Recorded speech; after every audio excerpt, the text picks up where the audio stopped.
Madame de Veyrac. Monsieur le Président, sur ces questions de bruit, il est parfois facile de tomber dans une démagogie qui aboutirait à la mise en place d'une législation bien éloignée des réels enjeux que l'on comprend aisément en se rendant dans nos territoires. Et même si je ne partage pas toute la position de M. Leichtfried telle qu'il l'expose dans son rapport, je voudrais saluer et le remercier pour le travail qu'il a effectué sur ce dossier.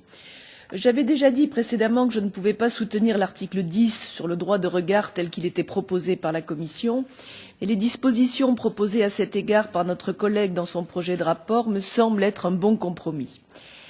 L'appréciation de ces mesures doit relever des autorités locales qui connaissent bien mieux les acteurs localement concernés, et il ne s'agit pas ici d'entrer dans la fameuse caricature d'une commission basée à Bruxelles et aux idées bien éloignées du terrain, mais dans le cas d'espèce, il faut reconnaître que nous ne pouvons pas dire le contraire. Je soutiens par ailleurs la position de notre collègue sur le recours aux actes délégués.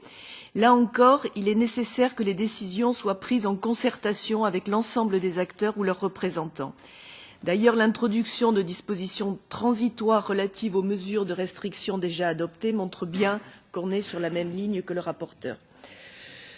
Sur la proposition du rapporteur de ne pas se précipiter dans une nouvelle définition des aéronefs présentant une faible marge de conformité, il me semble que là aussi nous nous devons de soutenir cette approche.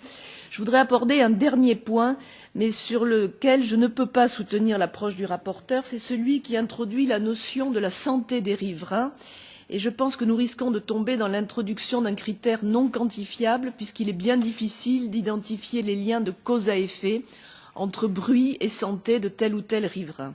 Je crains que nous ouvrions la boîte de Pandore à toute forme de réclamation et de contentieux, et on risque ainsi de se retrouver dans une situation où, faute de pouvoir justifier du respect de ce critère, il sera impossible de valider les études d'approche équilibrées.